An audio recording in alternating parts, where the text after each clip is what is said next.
Okay, you've probably noticed by now that we're on a little early tonight. Usually at this time on Aurora Cable, you're watching Plant World.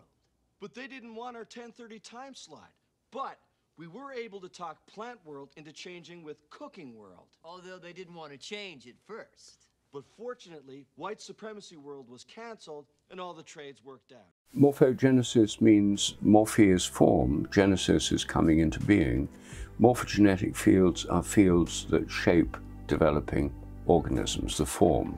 I mean, the area that concerns me most is the habitual thinking in science. The paradigm of mechanistic materialism is the dominant worldview for more than 100 years in the sciences. And that says that nature is mechanical, that matter's unconscious, the whole universe is like a great machine. What is this ever-accelerating expansion of the universe doing? What it's doing is speeding up evolution, because the whole evolution of the cosmos depends on the expansion, which gives an arrow to time. The ultimate arrow of time in the universe is the expansion of the cosmos. And it literally creates more space for new things to happen. That everything was fixed at the moment of the Big Bang. That's the standard assumption within science, which is really a relic of this Platonic worldview. Yeah.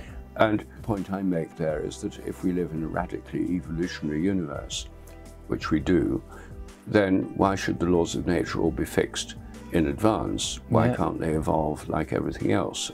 I think horizontal time is not illusory. I think the universe is expanding, which is creating more time, as it were, as it does that.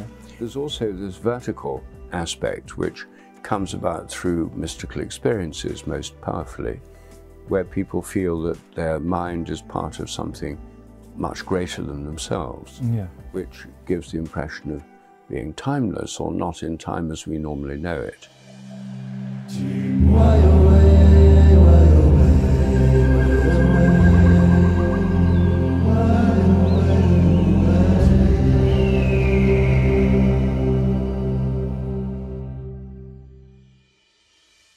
Welcome, dear viewers, to another episode of the Tijdboek Lumens podcast. I don't know how to translate that into English, but you might wonder why I'm talking in English, and that's because Joey and I took the train to London from Amsterdam yesterday to meet up with a very special man.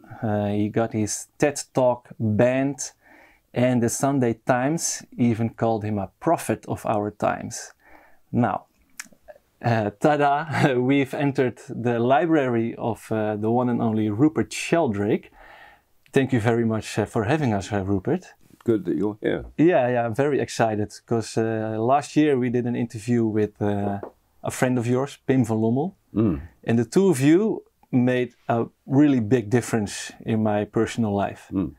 And I'll explain later, but we have a few household things to mention first before we start. If you like this video, if you think it's valuable, please give it a like or leave a comment below the video. You can also do that on our website, tijdboeklumens.nl. You can subscribe to this channel, you can subscribe to our newsletter, and if you want to give us a reward or a donation, we would be very happy to receive that. That is what's keeping us going. All right. Yeah, so what your work has meant to me personally, like for instance your work on telepathy, to prove that, opened up a whole new world for me, like a whole new dimension of reality. And I studied, I did technical studies in Delft, mechanical engineering, very solid. I was raised as a Christian until I was 16, I left that behind. So because of your work and of Pim van Lommel, I finally could open up that there's more than just a three-dimensional world. And I think I owe my whole life path after that towards work from people like you. So I'm super excited to be here. And I'm also not surprised that a platform such as the Sunday Times calls you a prophet. Because yeah, to me, that's what a prophet does, to bring people into bigger realities towards truth. But how do you feel to be called a prophet? I don't really know. I don't think about it, actually. I'd forgotten I'd been called a prophet. Well, what I'm trying to do is see the way that things might go within science and in other areas, and do my best to change things in a direction that I think is better than the way we're going at the moment. Excellent. Yeah, I think that's what we're all trying to do. But so much confusion about what is the right direction. So many opinions in our world. You know, we don't have a lot of time for this interview, I understand. So I've been thinking about what to address, because we can go into so many directions with you. So the telepathy or the morphogenetic fields and the morphogenetic resonance, the memory of space. But I think what would be most interesting to start with is your views on the collective consciousness. How do people, organisms influence each other? How does it work, and what are your findings? Like, how did you come to such a conclusion? Well, the idea of morphic resonance suggests that every species has a collective memory. And that's more, I suppose, about collective unconsciousness than consciousness, because habits are reinforced by morphic resonance, and habits are usually unconscious. So we're all influenced by unconscious habits. We're all creatures of habit. Most of our behavior is habitual. Most of our mental life is unconscious. And there, I think morphic resonance plays a very large role. It's similar to what the psychologist Jung called the collective unconscious, with the collective memory. So we're influenced by all sorts of habits, cultural habits, linguistic habits, habits of thought. Within science, paradigms, models of reality are really habits of thinking. So all of that is very much influenced by morphic resonance. Then, of course, there's the conscious part of our lives, which is influenced by not just morphic resonance, by media, social media, you know, all the normal things, newspapers, the weather. I mean, lots of things influence collective consciousness, and it's far too complicated to enumerate them all. Yeah. But my emphasis is mainly on the role of morphic resonance in our habits of thought. Yeah, and could you give an example of where you found this collective consciousness to be super clear? Well, I mean, it's clear in any area where there are habitual thinking. For example, I mean, the area that concerns me most is the habitual thinking in science. The paradigm of mechanistic materialism is the dominant worldview for more than 100 years in the sciences. And that says that nature is mechanical, that matter's unconscious, the whole universe is like a great machine, living organisms are mechanisms.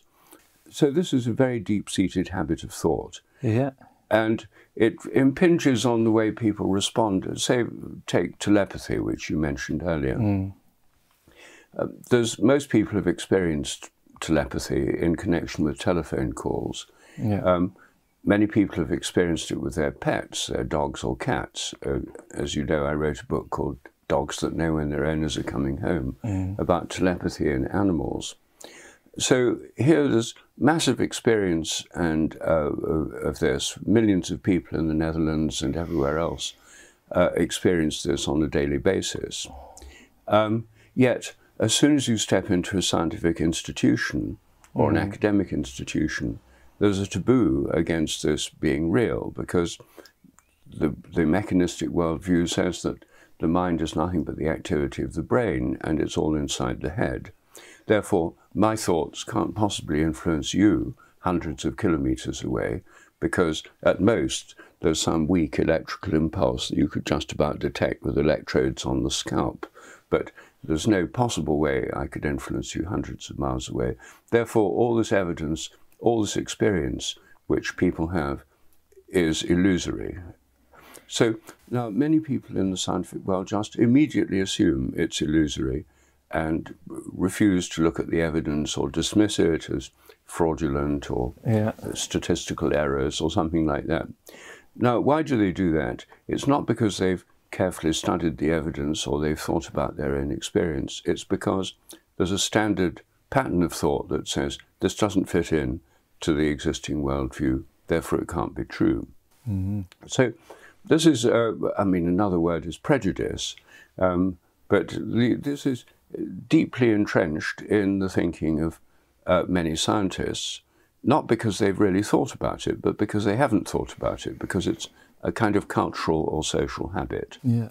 So I mean, that's just one of countless possible examples of where habitual thinking shapes the way people react.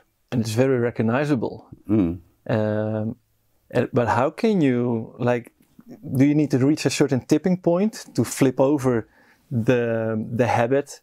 And then, like, what's the percentage of people you need to switch, or what is your view on that?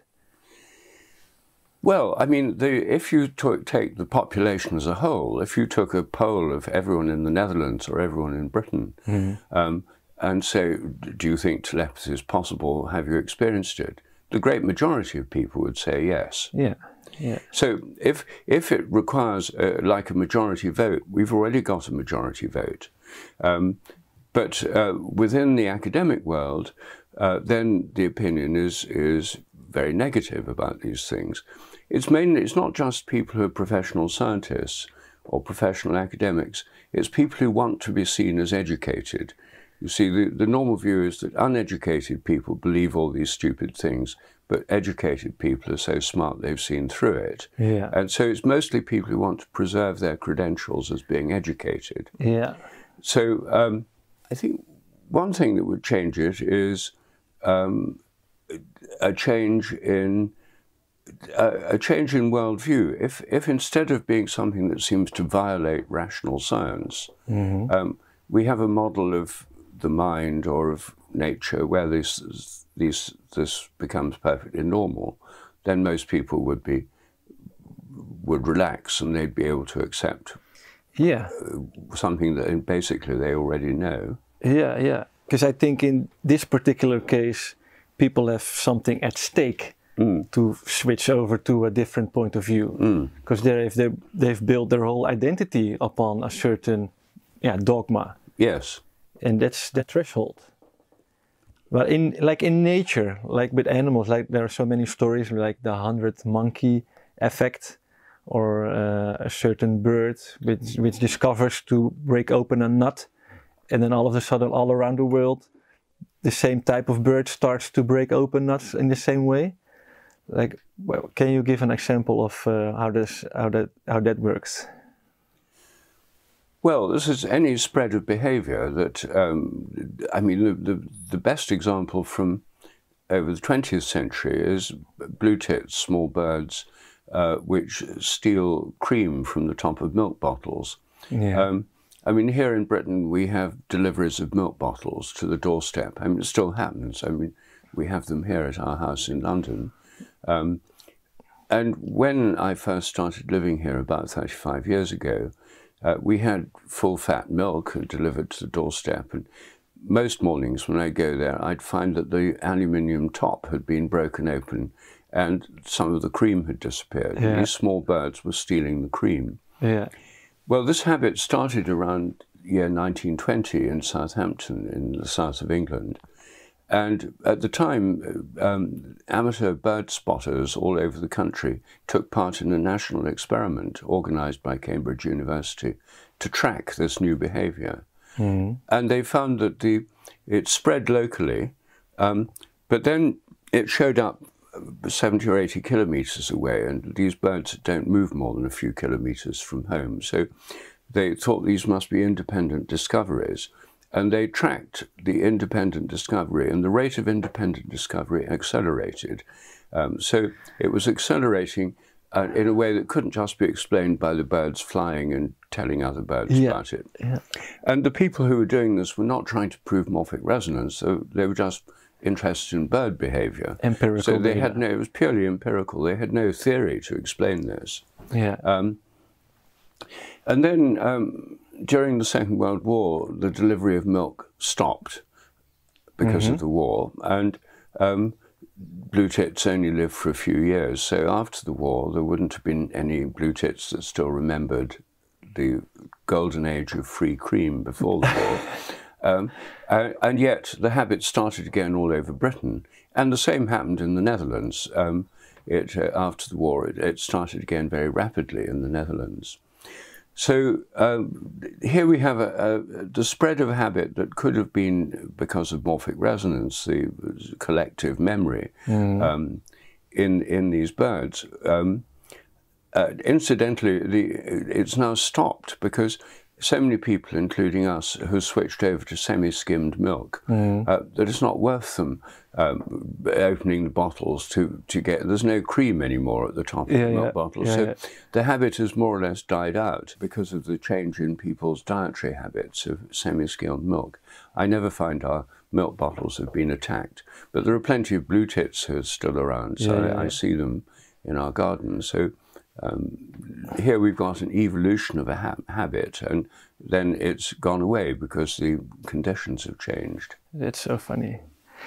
So yeah, I just wonder then, like, how does reality work in this way? Like, can you give a description on what the mechanism is? Or now I use the word mechanism, but well, there you are. That's a habit. Yeah, mechanical engineer. Yes. Well, I think morphic resonance is the influence of similar patterns of activity on subsequent similar patterns across time and space. And it works in self-organizing systems, which include molecules, crystals, cells, plants, animals, societies of animals. It doesn't include machines, computers, tables, chairs, bicycles, cars, which are not self-organizing. They're made in factories. You don't grow a computer in a garden, you make it in a factory. So machines, which have been taken by the mechanistic worldview to be the principal model for all of nature, are the very worst examples because they're fully determinate systems in which morphic resonance doesn't happen.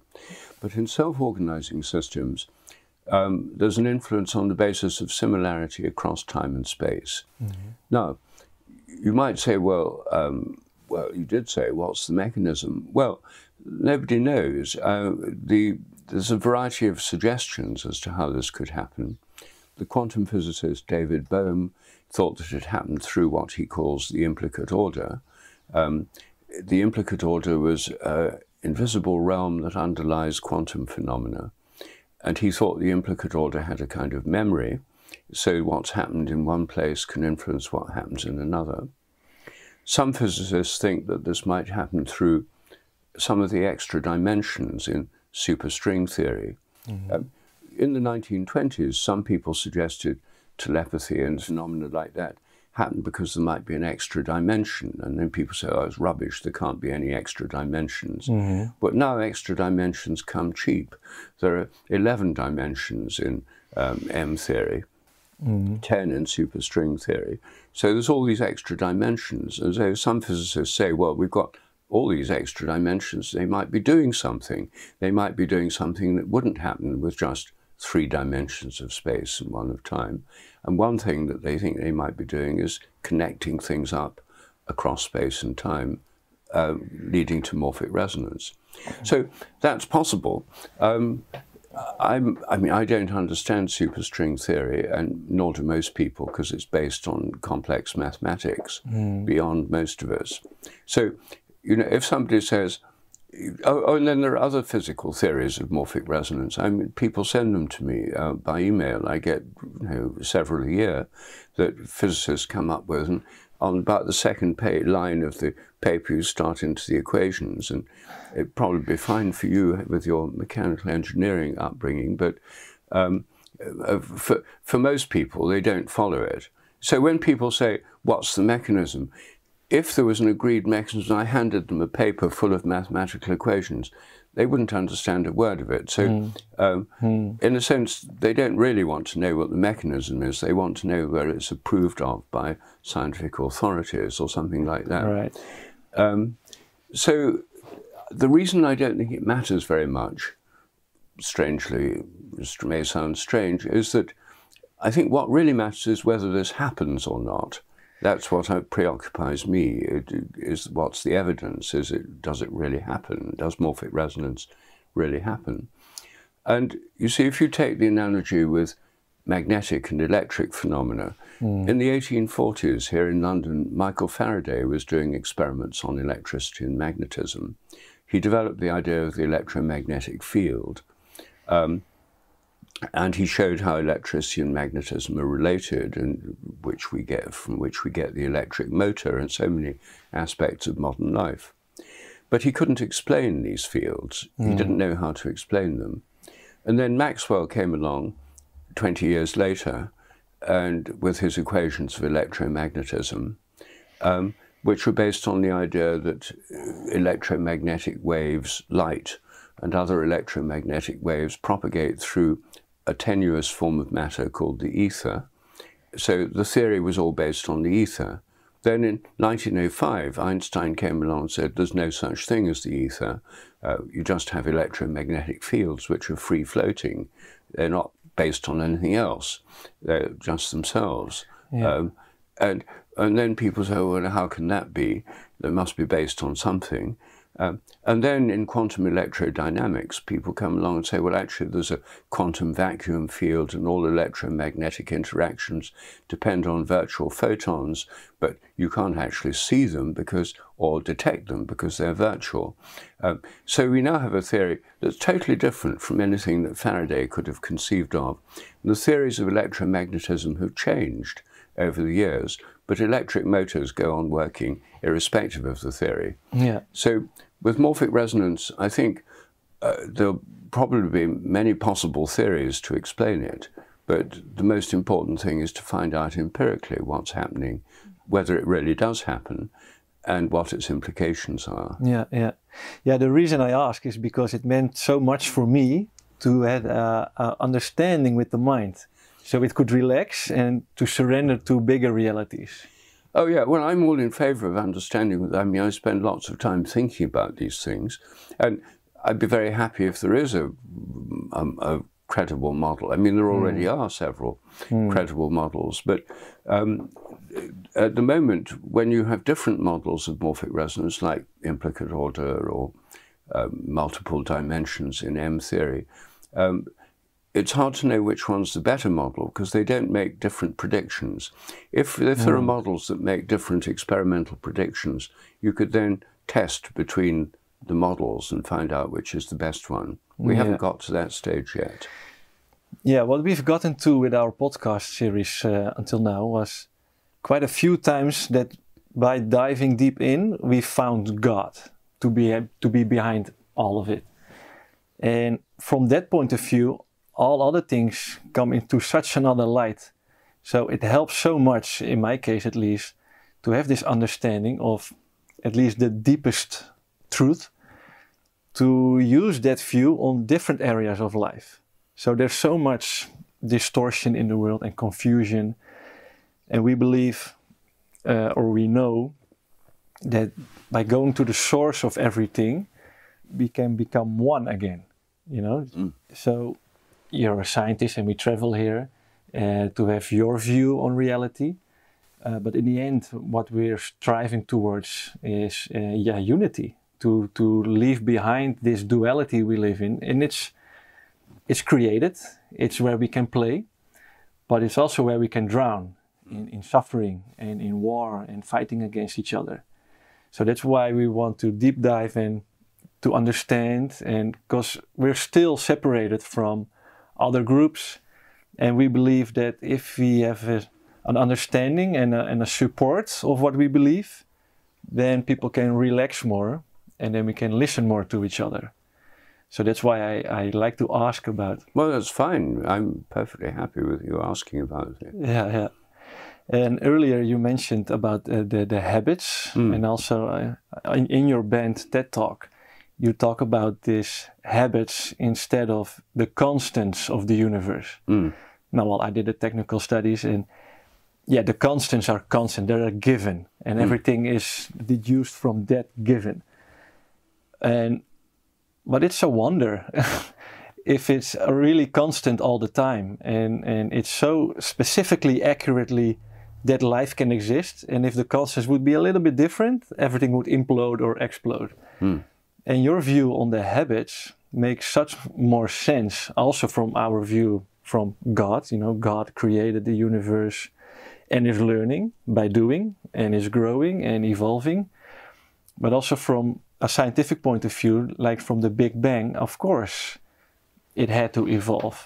But how did you come to that view? Because it's to from a scientific point of view to come to that conclusion, that's quite a long road, I think. Well, I came to it through working at Cambridge on the development of plants. I was a botanist. I was working on developmental biology in plants. And technically, I was working on the way in which the plant hormone auxin, which chemically is indole acetic acid, it's the main plant hormone. I was working on how it's produced in plants and how it moves around the plant. And I worked out how it's produced. It's produced by dying cells as a breakdown product of cells as they die. And inside plants, there are many dying cells. All the wood cells, for example, in a tree trunk or in the veins of leaves, are dead. These are tubes, little tubes that conduct water. And to become a dead, empty tube, the cell has to thicken up the wall, and then it commits suicide. As it commits suicide, it dissolves its own proteins. It dissolves itself. As it dissolves the proteins, all the amino acids are released. Then they're broken down. And one of the breakdown products of the amino acid tryptophan is indole acetic acid. So it's made by dying cells. I worked that out. Then it's moved around the plant always towards the roots. It moves down towards the root tips. It doesn't move in the other direction. It's called the polar auxin transport system. And with a colleague at Cambridge, I worked out how that happens.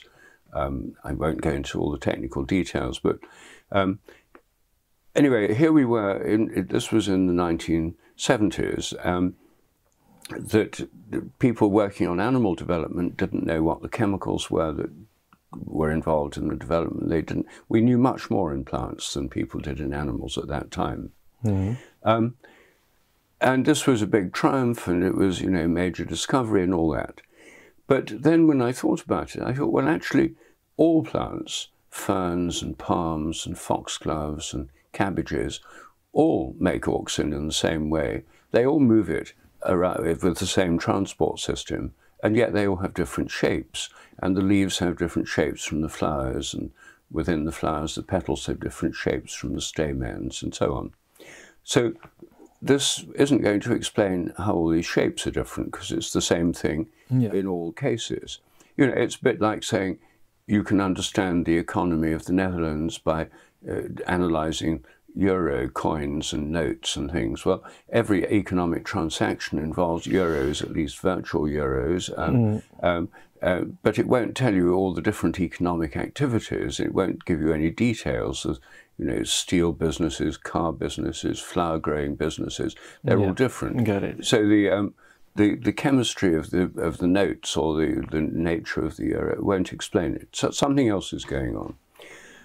And then I discovered in the 1920s, biologists had, working on development, had proposed that there are invisible fields, morphogenetic fields, form-shaping fields, that shape organisms as they develop, as a kind of mold or blueprint, like an architectural plan. For those who don't know what morphogenetic field is, can you explain that? Morphogenesis means morphe is form, genesis is coming into being. Morphogenetic fields are fields that shape developing organisms, the form. So the morphogenetic field of a leaf would be a kind of shaping or mold of a leaf. Or where the leaf grows into. Like, it grows into a kind of plan of the leaf.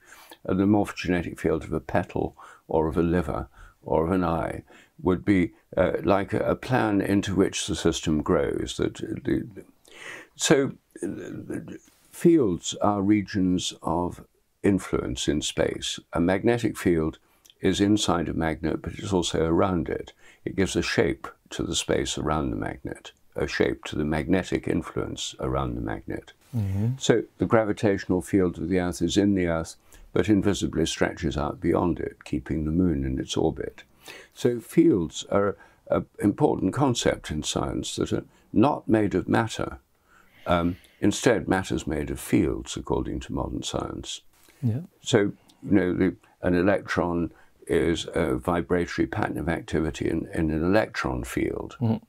So this is in itself somewhat counterintuitive, because most people think of matter as solid, hard stuff. Yeah. But actually, within modern physics, matter is thought of as vibratory patterns within fields. Yeah. So the idea was, in addition to the nuclear fields, the quantum matter fields, the electromagnetic fields, and the gravitational fields that are already part of standard physics, there are other kinds of fields which shape form in self-organizing systems, morphogenetic fields. So this idea, I didn't invent this idea, it was already part of biology, but a very much a minority view, because it's a holistic view of a top-down causation. The field shapes the organism, whereas the spirit of modern biology since the 1950s and 60s has been strongly reductionist. You explain everything in terms of the smallest parts, genes, molecules, and try and explain life from the bottom up. From the small molecular biology has become the most dominant part of biology, trying to explain things from the bottom up. It's like trying to explain a building by analyzing the bricks and the cement and the iron, the steel beams and that kind of thing. I mean, it's important. You need to know about that, but it doesn't tell you the building plan, the architectural plan, which is a top-down cause. Yeah. So anyway, I realized that we needed something like that. But then the question is, how could these fields be inherited? Because they're not genes, they're not proteins. Genes code for the structure of proteins, the sequence of amino acids. There's no way they could be inherited like that. And yet they had to evolve. Most of my colleagues who were interested in morphogenetic fields, like the biologist Brian Goodwin, for example, here in Britain, thought that the key way forward was to find mathematical equations that described them, taking the standard physics view that what's really real is mathematical equations, and the world is just a kind of instantiation of equations. Now, most theoretical physicists and mathematicians believe that maths is more real than reality as we experience it. They're basically crypto-Platonists. They believe that there's a kind of eternal realm that's more true and more real than the world we actually inhabit. Well, I'm not a crypto-Platonist and I'm not a mathematician, so I thought and in biology everything evolves, so it's no use having eternal equations for dinosaurs that were all there at the moment of the Big Bang, or for rose leaves. You know, it just didn't seem to be a plausible explanation.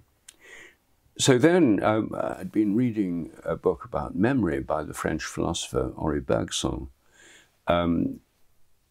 where he postulates that memory involves causation across time, across gaps in time. And then I had a sudden moment of insight that if these fields were inherited directly across time on the basis of similarity, then large amounts of biology would become much easier to understand, inheritance and evolution.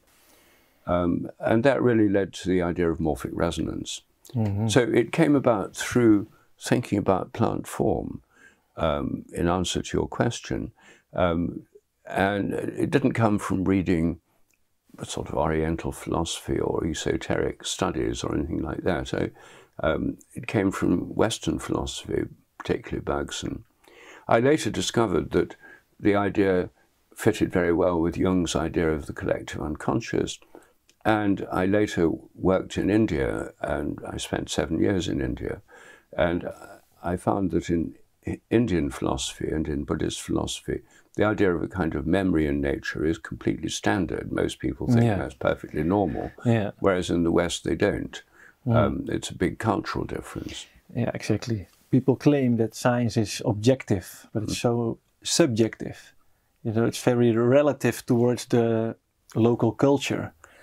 Yes, well, our culture is very strong, our scientific culture is very strongly shaped by the Platonic or Pythagorean tradition, which is what gives rise to the idea that all the laws of nature must have been there at the moment of the Big Bang because they're eternal, and that the constants are constant, and that everything was fixed at the moment of the Big Bang. That's the standard assumption within science, which is really a relic of this Platonic worldview. And the point I make there is that if we live in a radically evolutionary universe, which we do, then why should the laws of nature all be fixed in advance? Why can't they evolve like everything else? And actually, the whole idea of laws of nature is anthropocentric. Only humans have laws. In fact, only civilized humans have laws. Tribal societies have customs. So the idea, and human laws do evolve. The laws of Britain today are not the same as the laws 100 years ago or 1,000 years ago. But to avoid the extremely anthropocentric nature of laws, which implies a legislature imposing laws on the country or the citizens, habit is a much more natural metaphor. And so I think actually we have habits dependent on memory within nature rather than laws. And it's a good thing we have that memory, because everything would go into every direction. So we need to have some glue. Yes, it stabilizes things. Habit is a stabilizing influence. Yeah, exactly. And so you believe, and that's our view as well, that the universe is evolving in all sorts of ways, but where do you think it's growing towards? Like, what is the end purpose, or where is it going to? Well, that's difficult to know, isn't it? Because if you take the universe as a whole, it's expanding, and its rate of expansion seems to be increasing. Until about the year 2000, people thought that the expansion was slowing down, and that the universe would stop expanding and then begin to contract under the influence of gravity, and then contract faster and faster until it ended in the opposite of the Big Bang, called the Big Crunch, like a black hole. So that view said everything will end in darkness in a black hole. If it's expanding and expanding, some physicists like Roger Penrose here in Britain think that it will expand so much that it's so tenuous, the amount of matter, it's so diluted that matter will evaporate and everything will end up as light. So we've got two rival theories. One says everything ends in darkness, the other says everything ends in light. But fortunately, we're poised between these two at the moment, and it's not going to end all in light or all in darkness, at least within our lifetimes. In terms of the biggest picture, what is this ever-accelerating expansion of the universe doing? What it's doing is speeding up evolution, because the whole evolution of the cosmos depends on the expansion, which gives an arrow to time. The ultimate arrow of time in the universe is the expansion of the cosmos. And it literally creates more space for new things to happen. If everything remained at the Big Bang, less than the size of a head of a pin, billions of degrees centigrade, nothing much would happen. As it expands, it cools down, and more possible forms of organization come about. Now, how that applies to our future here on Earth is another question. It seems clear that evolution on Earth, at least from the human point of view, is very closely bound up with consciousness and the evolution of consciousness. Human consciousness is different from that of other animals, partly because we have language and the cumulative building up of knowledge within culture, partly because we now have machines which speed up and increase our impact on the environment. So clearly human consciousness has taken on an important role in the evolution of life on this planet.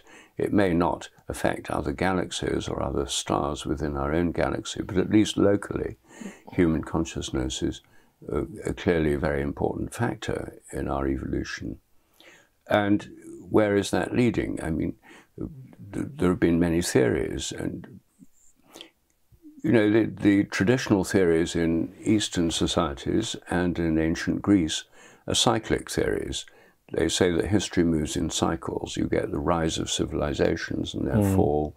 You get in the Hindu view, you get the rise of entire universes and then their dissolution, and then a new universe begins, a cyclic model. Yeah. And this is tied in with reincarnation, a cyclic model of life. Life just is replaced, goes on and on in cycles. But the Judeo-Christian model of history is different. It differs from all the other traditional models of history in that it sees the historical process itself as having meaning or significance and moving in a particular direction. Beautiful. So for the Jewish people, what history was moving towards the coming of the Messiah and a whole new order of political organization for Jewish people. Mm-hmm. And then for Christians, Jesus was the Messiah, but when he died, then the idea was that it would move towards the kingdom of heaven, and the second coming of Jesus. So in the Middle Ages, there were many millenarian movements all over Europe with people proclaiming the coming of a new order of history. Mm-hmm.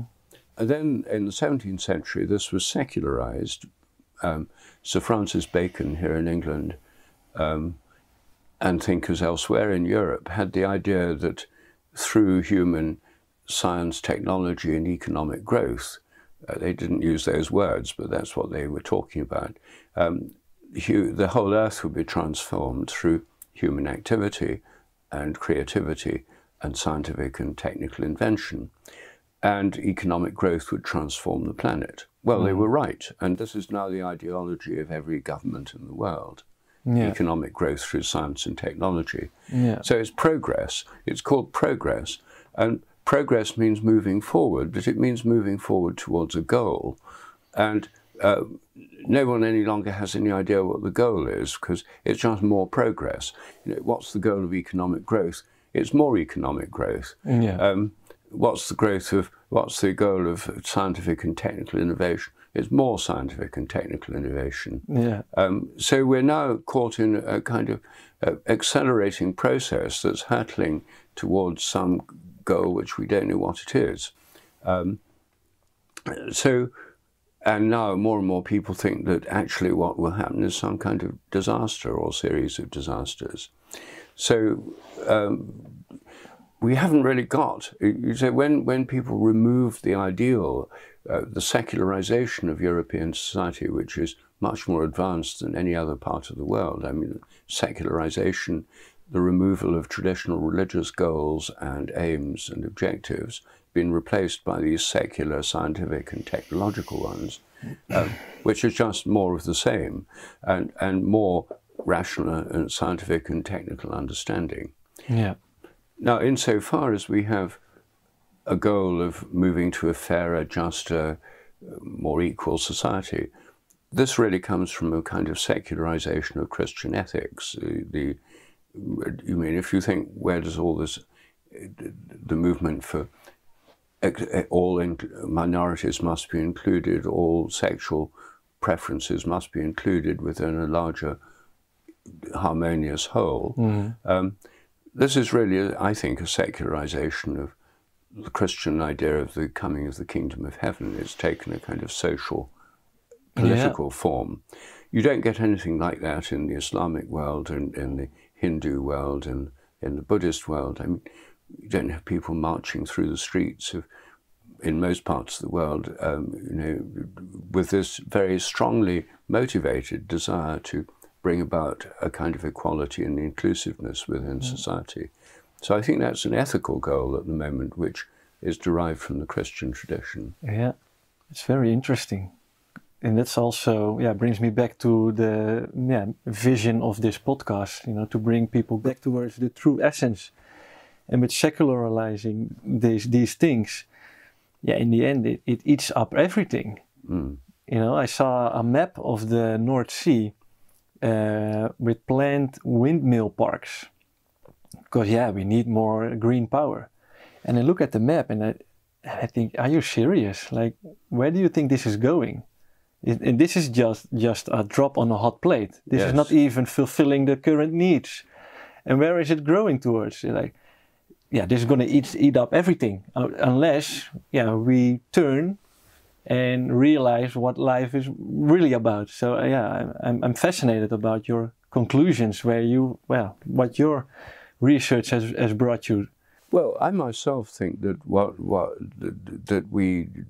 this is a very important part of our nature is the spiritual side of our nature, and that in a secular society where spiritual goals are suppressed or marginalized or at least privatized, so religion and spirituality become at best a kind of private hobby, a bit like breeding gerbils or something. As long as it's harmless and doesn't affect anyone, you can believe what you like and practice any religion you like, however exotic. But the idea of any coherent spiritual vision for the society seems to have disappeared. And except for this agenda of equality of rights and this sort of tremendous, which inspires a lot of people, the idea of fighting for these rights. And so I think that to lead a satisfying life, the spiritual dimension is extremely important, and I think it needs to be recovered. Yeah. And I think if we were more spiritually satisfied, we'd be less greedy about material needs and feel that we need less, and instead of always wanting more. Yeah, I think you're a very valuable bridge builder in that regard. And your last book is about science and spiritual practices. And it mentions, or it describes 7 spiritual practices, and to bring that towards people who don't really want to go into spiritual stuff, because it's too scary, but to give them the benefits of spiritual practice. But does it bring them back towards the true essence of it? Well, I think spiritual practice, all of them, bring us into connection with a reality greater than ourselves. That's the point of spiritual practices. And the ones I discuss in my book include meditation, which is very well known now and very widely practiced, and which has physiological effects. All these practices have measurable scientific effects. And gratitude, the practice of gratitude, makes people measurably happier and healthier. Connecting with nature is, now there are people running forest bathing courses and stuff. I mean, a lot of people just like going for walks in the woods, but now you can go on an actual course of forest bathing. And connecting with nature is a very, very important part of people's lives, through parks and countryside and so on. Pilgrimage is one of the practices I'm very keen on. I think that the revival of pilgrimage all over Europe is a really important way of reconnecting with nature and with holy places and with tradition. The pilgrimage to Santiago de Compostela, which has grown from 1,000 pilgrims on foot in 1987 to 350,000 in 2019. Wow. A massive growth of pilgrimage. Yeah. Not all devout Roman Catholics. In fact, I imagine only a minority. In fact, we know that only a minority of the people doing it are devout Roman Catholics. All sorts of people, including atheists, like going on pilgrimages. Exactly. It's an expression of a spiritual quest, and literal expression of it. And then it can be as a stepping stone towards deeper insights. Yes, and for many people it is. It's a way of reconnecting with our own tradition and heritage, because these holy places have been venerated for centuries in Europe. And so I think pilgrimage is very satisfying too. I mean, I've been on quite a number of pilgrimages, longer ones and shorter ones. I mean, even one-day pilgrimages can be very helpful. Yeah, very inspiring. So if I look back on my own path, like I needed these things to become more stable in receiving deeper insights. And then I did the plant ceremonies and I could receive it. And I think otherwise I might have been in total resistance against it. And then I would call it a bad experience or so.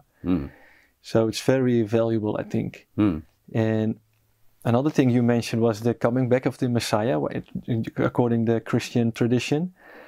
And so that makes me curious, you being such an open-minded researcher, what is your view on predictions and prophecies? Like, what is your view on the construct of time?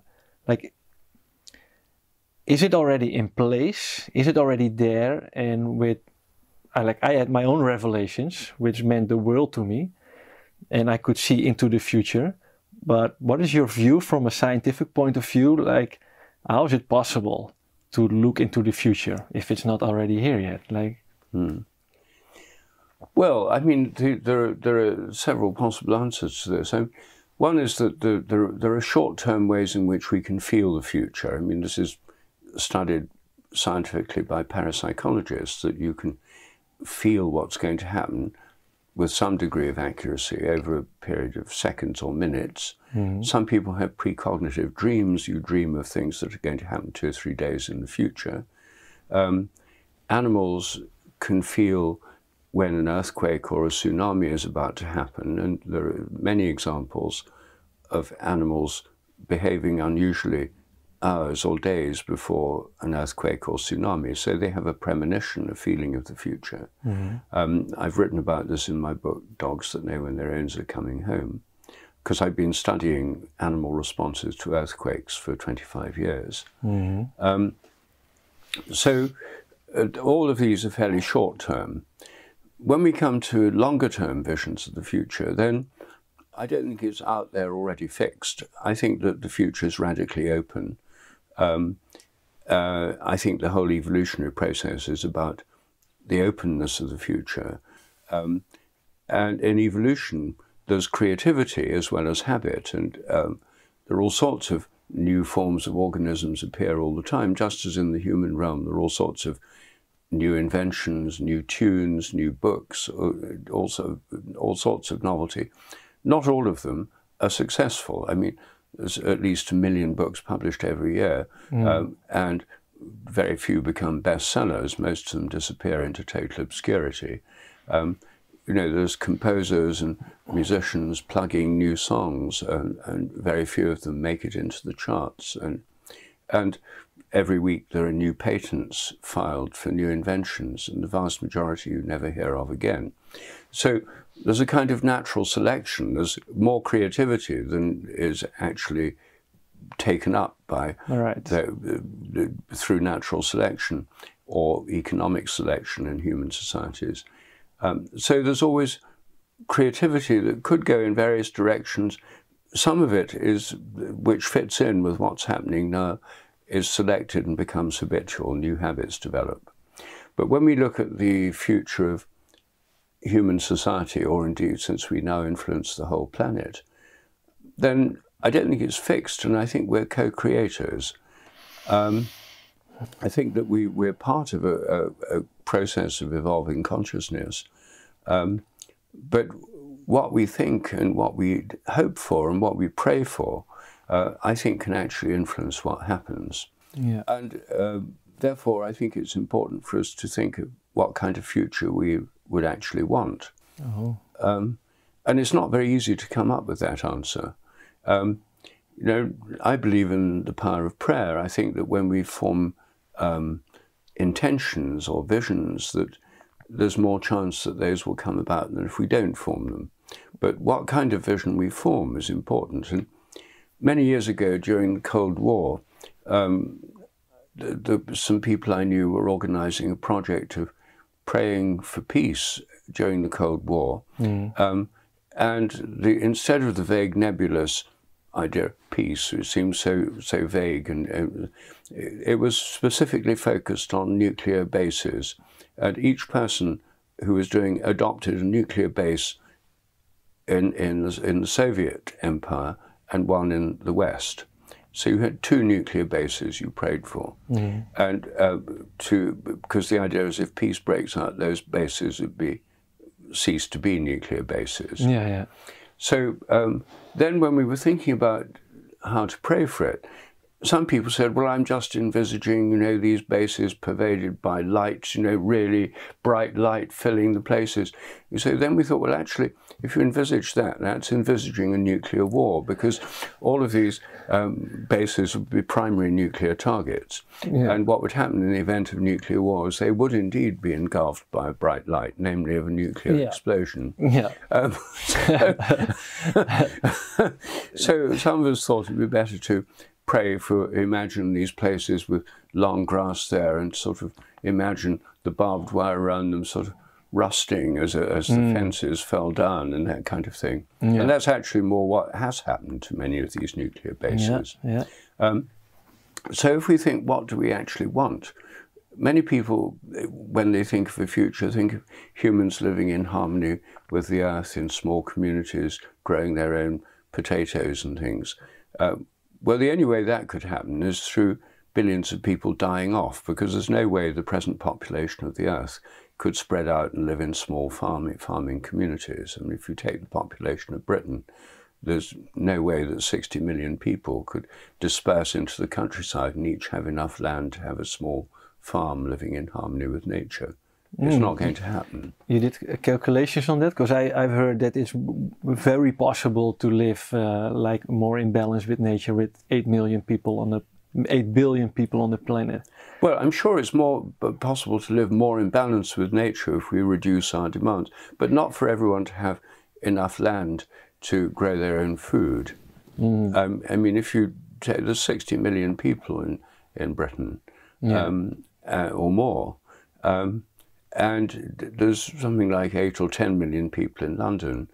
And if each of them had, you know, a hectare or two to grow their own food, well, you know, there isn't enough land. Oh, yeah. So we can certainly live more in harmony with the planet if we reduce our demands, and if we, instead of throwing everything away and, you know, having to extract things, use them and throw them away. Even so-called recycling programs don't recycle that much. Most of it is burned here in Britain in incinerators. So we all lead enormously wasteful lives with far more than we actually need. But no government's going to get elected by saying we're offering you the chance of reducing your consumption and reducing your economic potential. That's what's actually happening, of course, in Europe. I mean, incomes are going down, at least in Britain. Incomes are going down, people are getting poorer. Yeah. And for the first time, generations of children realize they're never going to live as well as their parents. Whereas we've got used to the idea that children would do better than their parents, be richer, have better outcomes, and so forth. Yeah. So we're already at a point of inflection where the tide is turning. But the whole of our political system is geared towards more and more economic growth and more products and stuff. That we haven't really got a system at the moment which is designed to reduce our impact by reducing our consumption. Yeah, what are your expectations for the coming years? Well, I mean, I think that obviously, there's millions of doom scenarios around. I mean, we've all heard them. You know, there's so many things that could go wrong and are going wrong.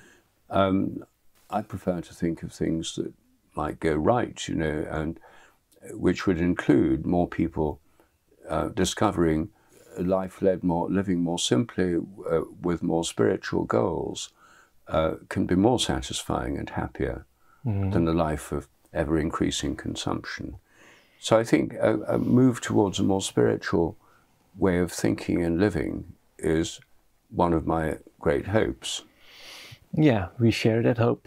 And that's also what we're supporting. And we get that back from our audience, you know, that they're also in their own environments. And it's also more attractive because the happiness is more clear in that way, and people feel it instead of that it's a promise, a story. Yes. Yeah, maybe people are also a little bit tired of those false promises, and they discover that that's not what life is about. So I think there's also like a natural correcting mechanism in place, like we learn by doing, and we discover, okay, this is a dead-end street, and we take a side here, and we grow towards something else. So I can also see like a sacredness of everything here. Yeah, and it's also coming back to our view on time. Do you mind if I pose like a philosophy on that? And no, please do. I have a Bible verse on that, because you go to church, right? Yes. And I think there are so many undeniable statements in the Bible which have been very confusing, like strange. But now with new eyes, with a fresh look, it may be very insightful. So I don't know if I pronounce this correctly. Ecclesiastes, that Bible book. Ecclesiastes, yes. Ecclesiastes in 3 verse 15, that goes about time. And it states, that which has been is now, and that which is to be has already been, and God shall seek that which is past. Yeah, that's quite a puzzle if you believe in linear time or in cyclic time. I think it's spiraling, but a few months ago I got this insight about what time really is. And that's also coming back about what Einstein, for instance, said about time, that time is an illusion, it's just a perception, but a very stubborn one.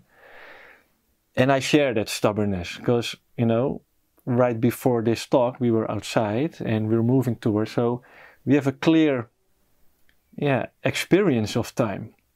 But what I now came to see is that it's constructed in this way, it's created in this way, from beginning to end. So the beginning of time and the end of time has already been in place, the whole universe, and that's growing in towards a vertical time.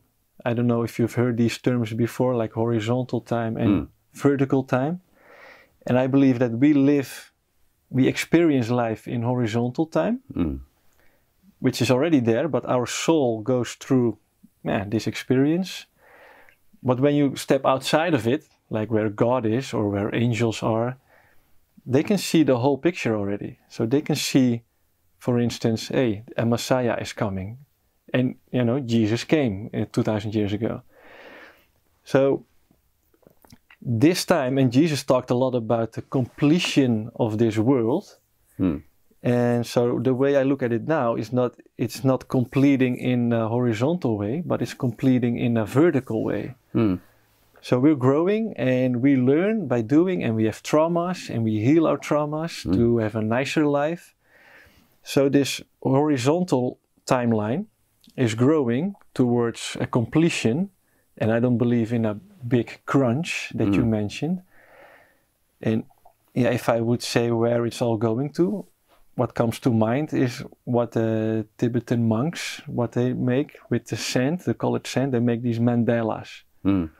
Or mandalas, I don't know how to pronounce, but beautiful. And once it's ready, it's all crystallized and it's perfect, then they begin all over. So that's a little bit my understanding of time. And so it's not one-dimensional, it's two-dimensional. We have an experience in one dimension, but God lives in another dimension. And that's also what a lot of spiritual practices state, that God can be found in the moment. That's where true life is. And time is an illusion. So everything starts to make sense when I look at it in that way. And I've been really looking forward to this talk, to post this with you, and just to pick your brain on what do you feel like? Where do you feel like reluctance, or what do you think? What do you think about this? Well, I mean, the idea of the horizontal and the vertical makes sense to me.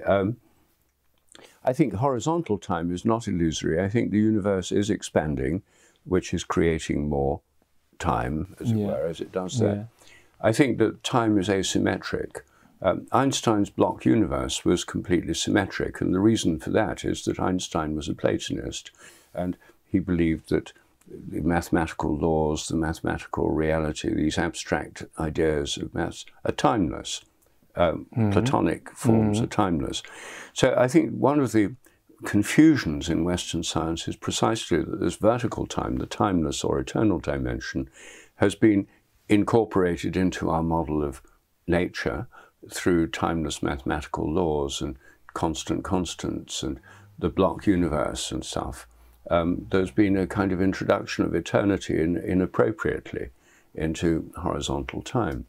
That I think that the actual process of expansion of the universe is asymmetric. It's expanding, not contracting. The growth of an embryo from a fertilized egg into an adult organism is a one-way process. You don't see it going the other way. Old people don't grow down and become embryos. Yeah. Embryos grow up and become old eventually. That there's a kind of irreversibility in many processes, that nature is a process, and process has a difference between the past and the future. We have memories of the past and anticipations or hopes or desires or intentions for the future, but they're different. So I think time, horizontal time, is not an illusion. I think it's very real. I think it's the way nature works. This asymmetry in time, which is reflected in quantum theory too. The Schrödinger wave equation that describes what will happen to an electron or any other particle describes all the possible things that could happen. As soon as it interacts with something or is measured, all these possibilities collapse down to a defined fact that you can measure. It's called the collapse of the wave function, and then new possibilities open up, and those then collapse down. So you've got a kind of opening possibilities in the future, which then become facts, which are then in the past. The philosopher Alfred North Whitehead was very keen on this point of view, that the mental pole is the future pole, and the physical pole is the past pole. The relation of mind and body is not spatial, the inner and the outer, the usual way we think of it, but rather the mental pole is the future pole and the physical pole is the past pole. They're related in time. And so he thought the mind was concerned with future and choices among future actions. In other words, embedded in future possibilities. And the main function of consciousness is to choose among these possibilities. As soon as you've chosen, then it becomes a measurable physical fact. Like it's a measurable physical fact that you and I are sitting here now. But, you know, we could have chosen to do other things this morning. We didn't. So it's a measurable physical fact. It's being measured and recorded on cameras and things. So, but we're also, at the same time, our minds are opening to new future possibilities. And so the mental pole is always about the future and the possibility. But it's to do with possible actions. It's all to be embedded. It's all about being embedded in time and process.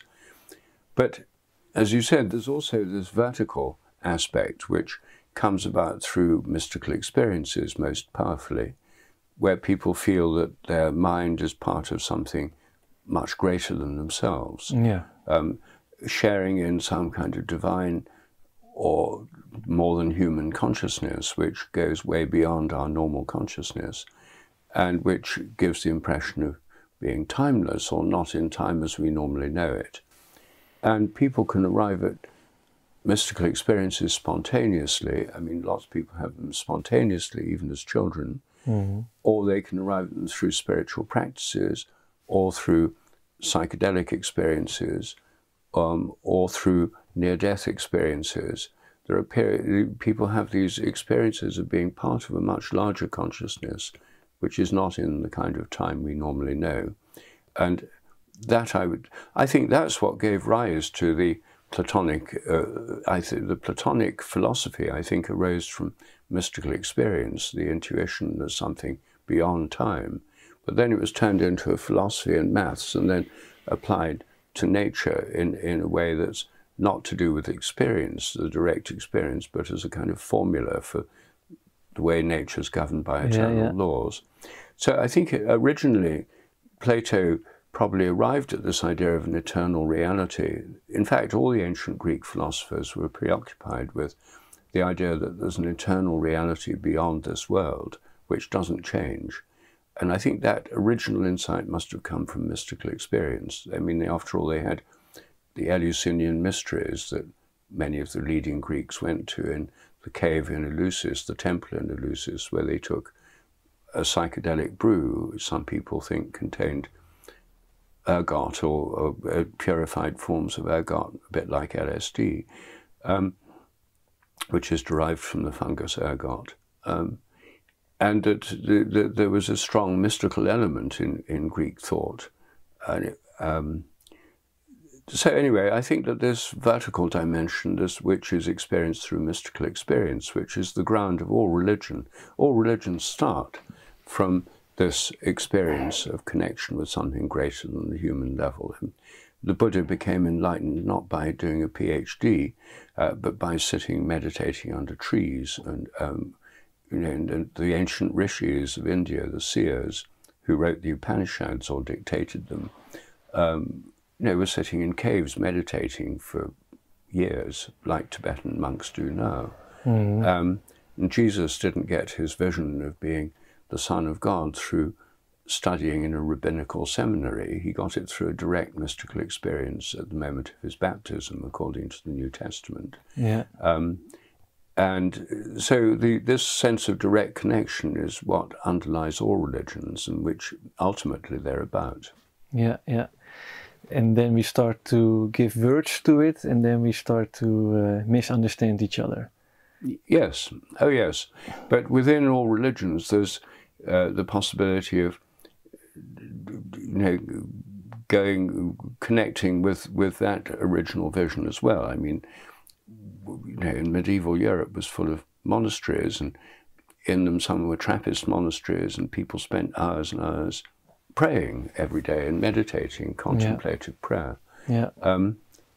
As in the Orthodox Church, there are all these monks on Mount Athos, and so there's always been a strong, and Tibetan monks in monasteries and in caves, Tibetan rishis. There have always been some people who are within all religions who are mystics and who keep that tradition alive. Yeah. And lots of ordinary people who do as well. Yeah, and I'm very grateful for it. It's like a time capsule for wisdom and beautiful insights. And about what you said earlier, that we co-create our own world, our own future. Like I have, this view on money, but what money does to society. It's such a conditional aspect of life, of our society. And in one of your books, I read about gratitude. That gratitude, it's sucked out of society because we use money. We feel entitled to something we buy, and we don't really feel the gratitude to it. That was very insightful. Yeah, what is your view on the concept of money? So not about the monetary system, because that's already enough said about inflation and all these things, but just the simple aspect of money or trade. Like what future are we co-creating if we don't really see this whole thing of money through? Like, what is it? What does it do? What is your view on that? I haven't thought that much about it. But I mean, money started off as being sacred. Juno was the goddess of money in Rome, and money was, money was a kind of sacred thing. It was often made of gold. I mean, of precious metals, which themselves were associated with the sacred because they were precious. But money's become increasingly secularized and has lost any trace of the sacred. And now, of course, it's simply made up. I mean, the very fact people could make up cryptocurrencies and the fact that quantitative easing can happen, banks just press a button and billions of euros or pounds or dollars are just created as if by magic. It's quite clearly become something that's basically in our minds. It's no longer, bags of coins of actual precious metal. It's abstract things in computers and computer systems. Personally, I use cash whenever possible, and I don't particularly want our whole economic system to be virtualized. Apart from anything else, it would make us very vulnerable in the event of any conflict. The first thing hostile hackers would do is bring down the internet, and then the entire economic system would be paralyzed. No one would be able to buy vegetables at a stall in the street, or food or anything, because their credit cards or phones wouldn't work, and so. Whereas cash is much more resilient. So actually, I take a sort of slightly, I think if we had more cash, then people would have a greater sense of it having some kind of physical reality or anchoring in the physical, which gold coins anchor money to, and even plastic euro or pound notes anchor it to something physical, even if it's the value of the note has got nothing to do with the fraction of a cent worth of plastic in it. It's something, again, it's completely in our minds. Yeah. Well, I mean, I don't know enough about economics and the financial system to speculate on the future of it, but I don't think we're going to get rid of money because it's been a means of exchange for such a long time. It's so deeply embedded into our system. Well, it calls upon a mission for me then. Because I really feel that what you say is true. Like we are the ones who are creating this society and the future. And it's up to us. Like it's our gift, this whole creation. And we can steer. And there's so much to say about money. The conditional aspect of it. It's an eccentric motivation instead of an intrinsical one. And there's so many things to say about it. So thank you for giving your views on that. And I also really appreciated that you are like a true researcher. You know, you stick to your own subjects that you know about. And like with the money, it's not your area of expertise. And I think we live in a time where so many like gurus, they get the stage and they get a lot of respect, and people start to ask all sorts of questions to them. And then they also start to give answers to all sorts of questions. And I see that, that's just another trap that we want to avoid. So, I really appreciate your being so like a true researcher. And I want to thank you in general for this, for having us and for this conversation. And I like to ask if you have something to add as a last statement that you want to give.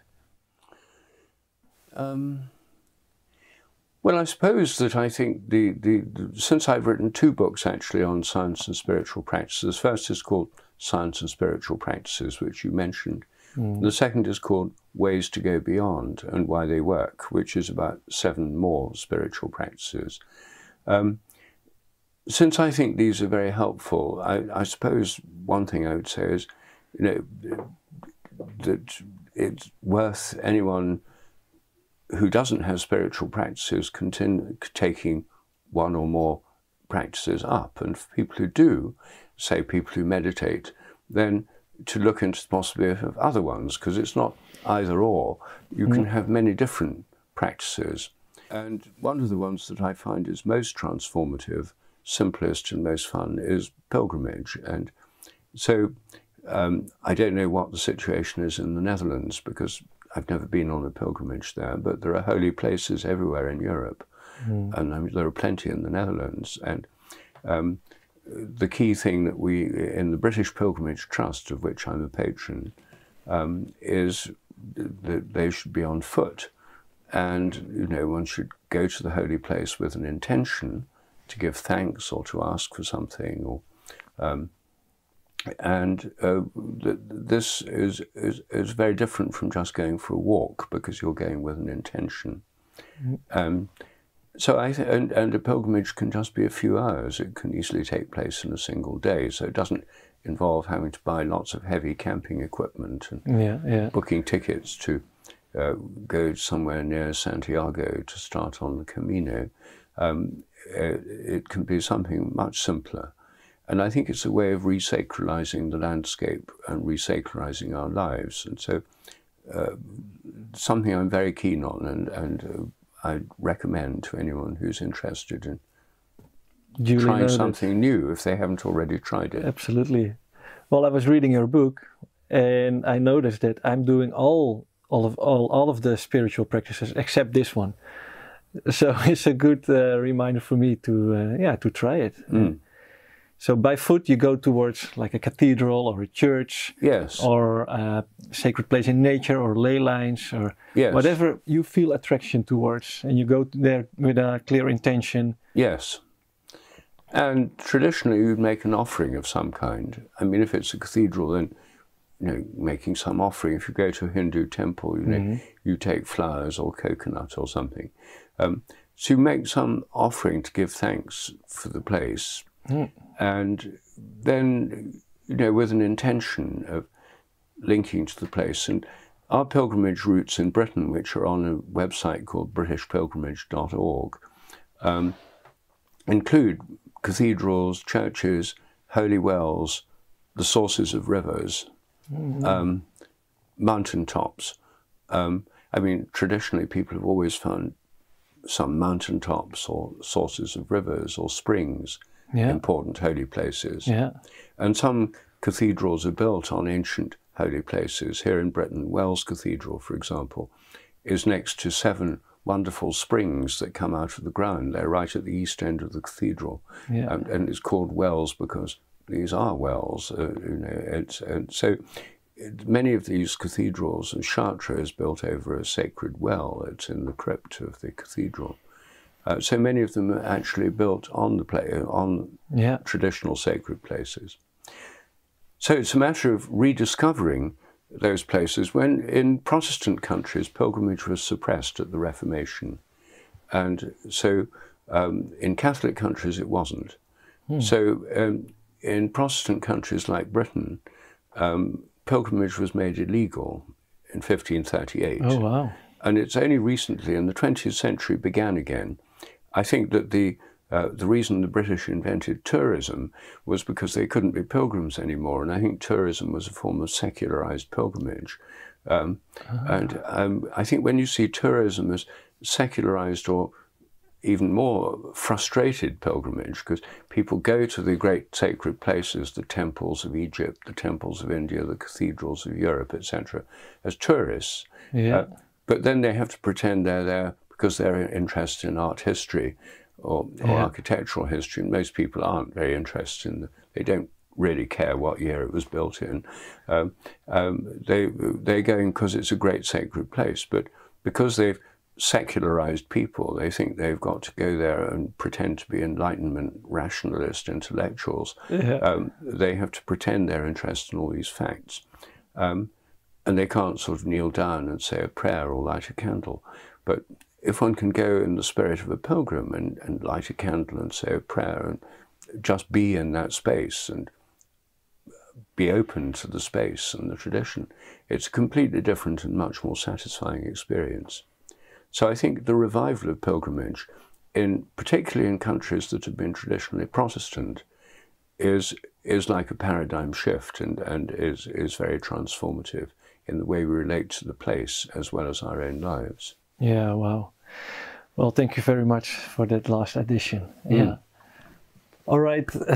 So, I hope you have enjoyed this episode, although it was in English, but hopefully the subtitles have helped. If so, please give it a like and leave a comment. That way it goes up in the ratings so new people can discover the podcast and gain benefits from it.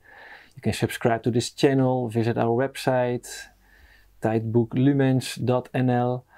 And below the video you can also find a few links towards the britishpilgrimage.org, which was mentioned, also a link to the video of the band TED Talk, which is really interesting, and towards a few books of Rupert Sheldrake. All right, thank you very much and see you next time.